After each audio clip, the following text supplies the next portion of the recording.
Ça fait plus d'un mois que je suis officiellement en freelance et je vais te faire mon premier bilan. Alors oui, officiel parce que j'ai ouvert ma micro seulement en avril, mais j'ai passé les 6 mois précédents à trop réfléchir, à vouloir que tout soit parfait.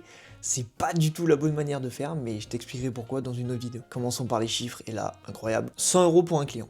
Voilà. Et à peu près 850 remises en question. Voilà, on n'est pas freelance pour rien. Donc mes activités principales dans le mois, c'était faire de la création de contenu pour ce compte, pour l'art des chez moi et pour National Photora. D'ailleurs les photos qui passent par là, abonnez-vous. Faire de l'administratif, voilà, la création compte, URSAF, tout ça tu connais. J'avais également un site à faire gratuitement pour un client que j'avais eu en mars. Voilà. Pour les points positifs et négatifs de ces premières semaines, le gros point négatif c'est que j'ai complètement arrêté la prospection. Contrairement au mois de mars où j'avais passé plus de 80 appels à froid, j'ai passé également trop de temps à réfléchir au lieu de passer à l'action. Par exemple, j'ai passé trop de temps à redéfinir mon offre et en fait j'avais pas du tout testé, donc ça avait aucun sens de faire ça. Mais le positif c'est que je me suis enfin lancé sur les réseaux, c'est une chose que je repoussais depuis longtemps et j'ai réussi à tenir mon rythme de 5 posts par semaine. Alors ça peut paraître fou, mais au moins ça me met dans une bonne pression et ça me permet de maintenir ce rythme et d'éviter de procrastiner. Et le fait d'être en action en permanence et de tester plein de trucs, ça me permet de faire le tri et de me rendre compte de ce qui est important et de ce qui ne l'est pas. Donc les choses que je vais améliorer ces prochaines semaines, ça va être déjà de reprendre la prospection, de prioriser aussi, parce que j'ai tendance à trop partir dans tous les sens, et je me suis rendu compte que ça jouait sur mon efficacité. Donc l'idée ça va être de continuer à faire le tri, et de réajuster mon temps de travail sur des tâches qui n'ont pas de réel retour sur investissement. Donc mes objectifs c'est de reprendre la prospection, avoir l'avance sur ma création de contenu, et avoir des cas clients, même gratuits, pour continuer à développer mon portfolio et pouvoir tester mon offre. Et oublie pas de t'abonner pour connaître la suite.